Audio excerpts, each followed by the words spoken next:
Welcome to Gene and Mike do the New York Times crossword. Hi, I'm Jean. And I'm Mike. And today we are doing the crossword for Thursday, July 2nd, 2026. So, did you find this to be an excellent prelude to the 4th? I did, Good. and I was surprised because it's only the 2nd. Yes, So, they were warming up. Who uh-huh. knows what they're going to have on the 3rd? Yeah, maybe red, white, and blue banners will appear. I'm hoping an animation with fireworks. Well, that could be too. Yes. Uh-huh. It would be sort of cool if, like, there were all these fireworks, and then all of a sudden the entire grid, like, lit up on fire and disappeared. That would be very... Maybe that wouldn't be quite as good as it was in my mind. Actually, I was having a problem with this crossword. I filled it out completely, went to open it up, completely blank. Oh, no. I filled it out again, got the happy music, opened it up, completely blank. Oh. I know. So it's not quite like it was burning up in flames, but it's burned up somewhere. So, but did it have a record that you had finished it? Yeah, apparently I did it in 5 minutes and 29 seconds because it's amazing how much faster you can do it the second time. Yeah, I bet. When you already know the answers. So I am, of course, looking at this on Xword Info, which also has it filled in. All of our answers match, but I'm not looking at the original because in the original, it's completely blank. Wow. Needless to say, I've asked for tech support. Yeah, that's weird that just yours did that. Well, I was reading some people complaining about problems with the rebus for some reason in the app. Really? But that wasn't my problem. My problem was the entire puzzle has gone AWOL. Huh. Weird. So maybe they knew you were Canadian. Because of course I was doing this last night on Canada Day, and I'm like, this is so not Canadian. And then I first of all remembered that it was the 2nd. This is really the crossword for today. And they did have a good crossword on Canada Day. It just had nothing to do with Canada. Right.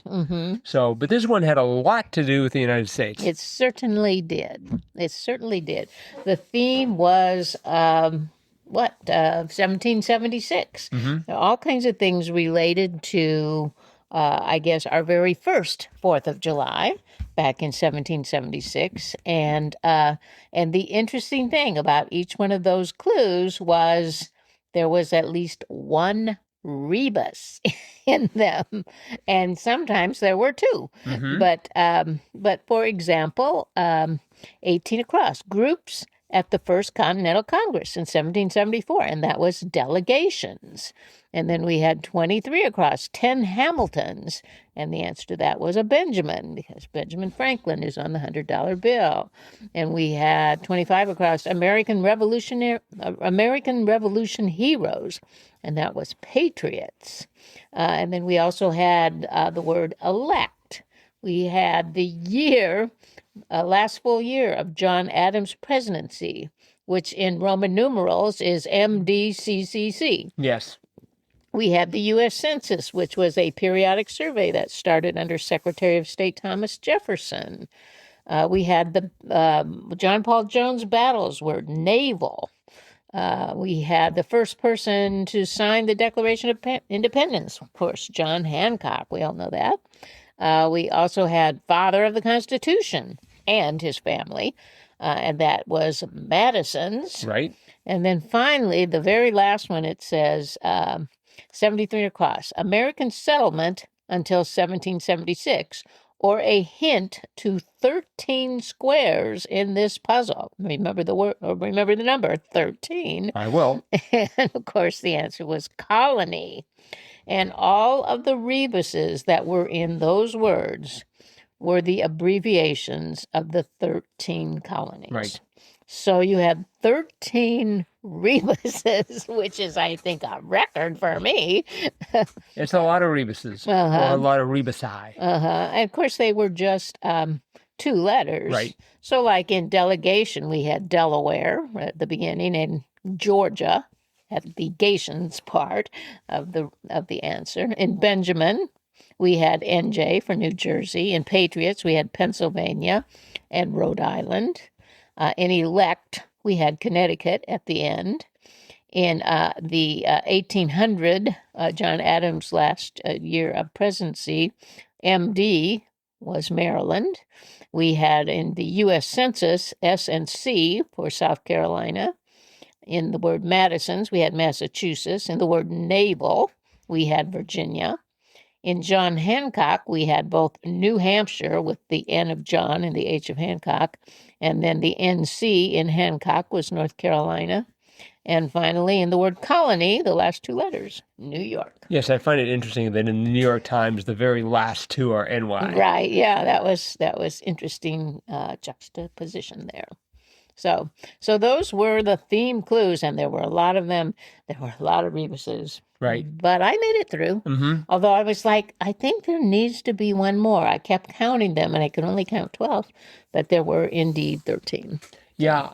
I had a lot of problems with this crossword, not just the fact that it disappeared on me, yes, but because of the fact that I don't have the deep knowledge of American history that you have. Did not study the American Revolution so, for as example, much as I did. Well, the father of the Constitution, James Madison. Are you sure?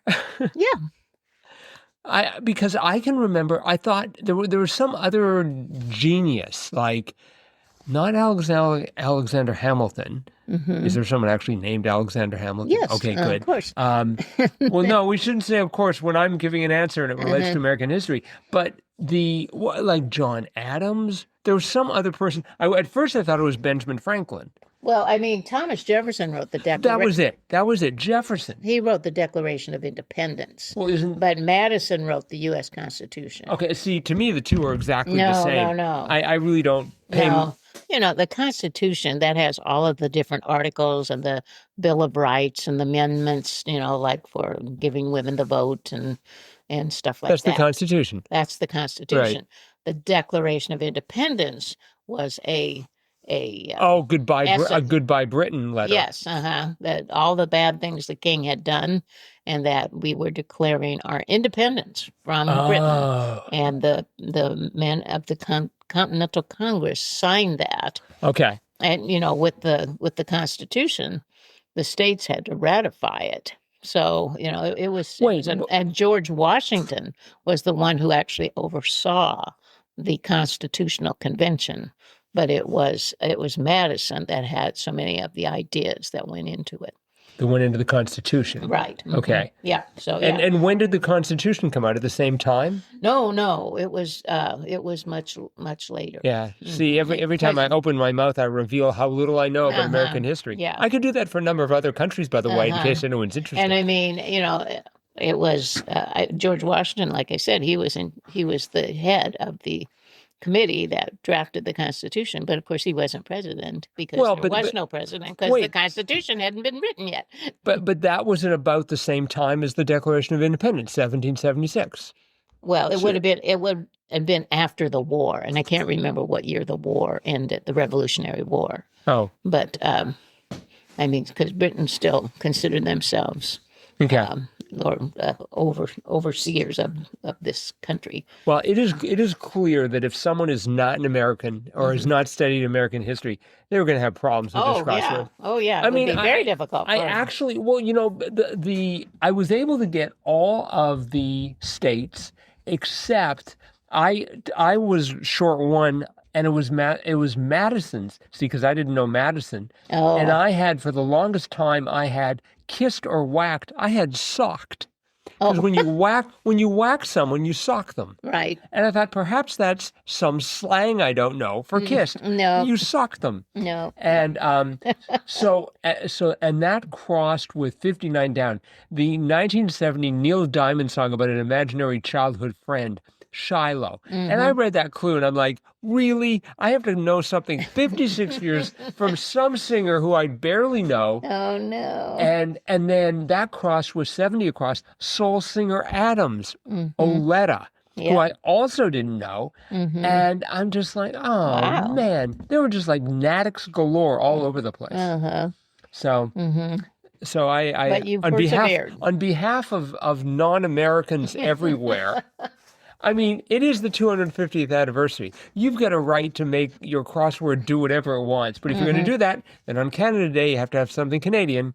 And on the day after Canada Day. Day after. Oh, they didn't? Yeah, okay.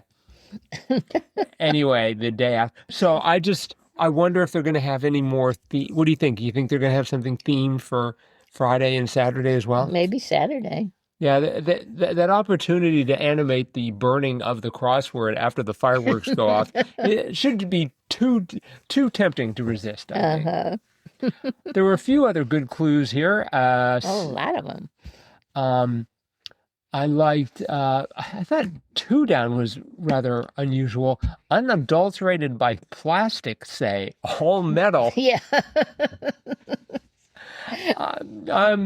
Great way of phrasing that. Yeah. Mm-hmm. We had flying high was happy.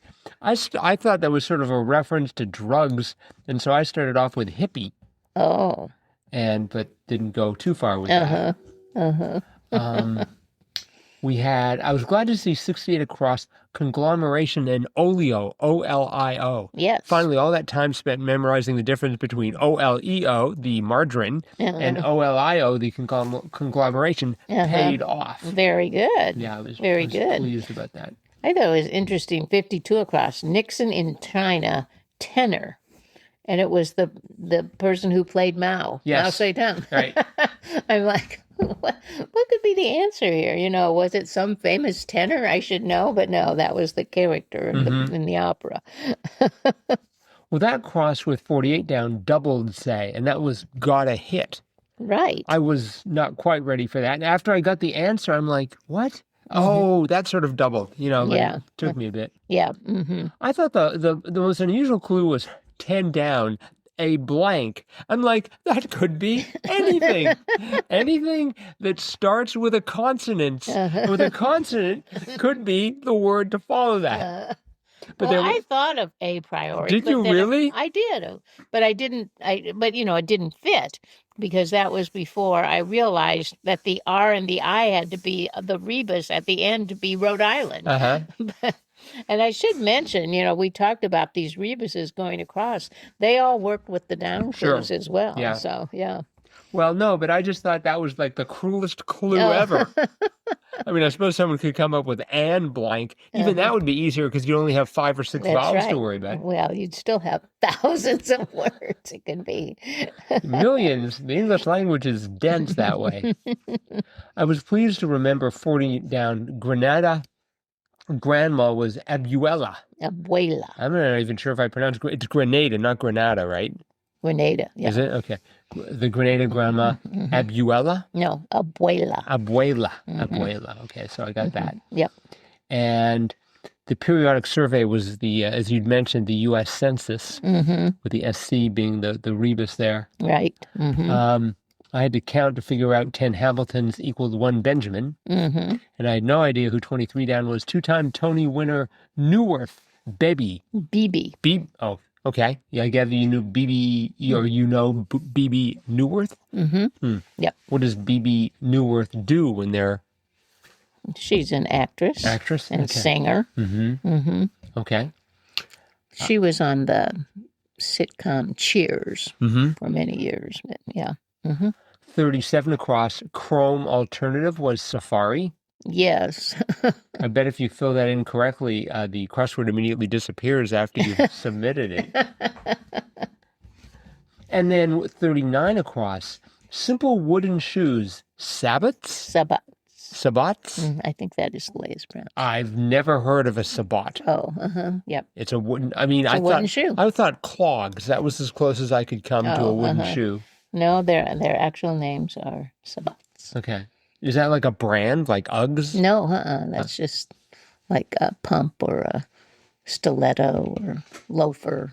A loafer that's made out of wood?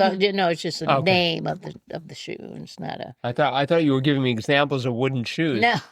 I wouldn't think a stiletto would... giving you examples of names of shoes, which is what sabot is. A stiletto made out of wood. No. Finally, my woodworking classes can come in handy. We did have the soft slip-on for short. 66 down was mock. Right. For moccasin. We had mock, and then we had 61 down. I thought this was a good clue. One living an orderly life, monk. Yes. We had mock and monk. Yeah. Yeah, I thought this was a great crossword. A lot of fun. My only complaint again were the multiple natics Uh-huh. in the bottom right corner, and that would only affect non-Americans. So, Yep. or those with poor grasp of American history. This was by David Kahn. Yep. His 192nd. Wow. I know. I wonder when number 200's. Too bad he couldn't have gotten a 250 for the 250th. That would have been amazing. That would have been impressive. Come on, David. Quit being such a slacker. Right. So, well, I mean, we still have tomorrow and the 4th, so That's maybe true. somebody is going to turn in a 250. well, he'd have to. David would have to submit and get 58 published Well, yes, between he now and would. the 4th, which seems unlikely. But there's some others, they've got over 200 puzzles, I think. I wonder who's published the most crosswords. I bet I know who would. No, that would be Jim Horn of xwordinfo.com.